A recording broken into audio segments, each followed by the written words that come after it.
En conclusió, al remat vos faig un resum dels canvis que ha hagut, d'acord? Ha baixat el preu de la matrícula, l'avaluació, com heu vist, és diferent, s'ha de treure una mitjana de 65 en les 5 parts i que cap de les 5 parts tinga més d'un 50.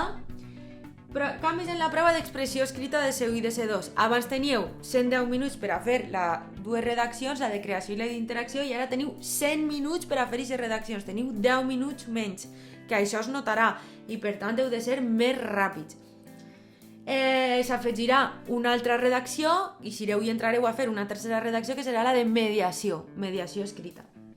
Canvis en la prova d'expressió oral de C1 i de C2, que entrareu per parelles, o podria ser un grup de 3, i no fareu només el monòleg i el diàleg, sinó que fareu el monòleg normal, de sempre, el monòleg de mediació, cada un, i després el diàleg, d'acord? Fareu 3 proves en lloc de 2 proves, totes juntes en la parella o en el trio.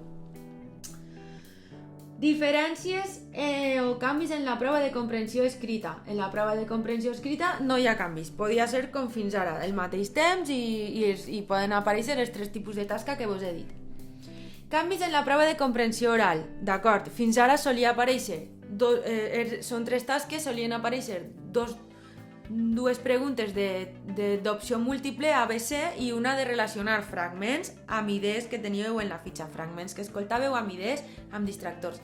Doncs ara no, ara serà una de relacionar fragments amb idees de la fitxa, una altra d'opció múltiple ABC i una altra d'omplir buits denunciats amb paraules que escolteu. Ho podeu practicar tot al meu web. Aquesta serà la diferència, 3 tasques igual però 3 tasques diferents.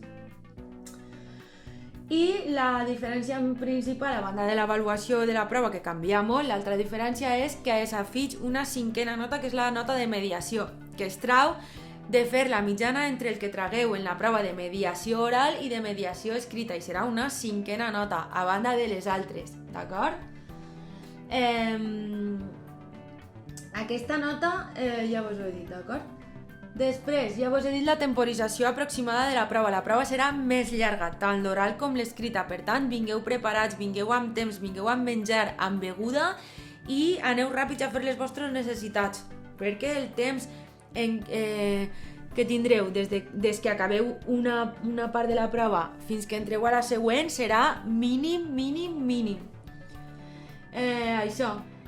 I recordeu que a la pàgina de Conselleria teniu 2 models d'examen per practicar i a la meva pàgina web teniu més de 150 tasques diferents per a totes les destreses de tots els temes per a preparar-vos el C1 i el C2 de València.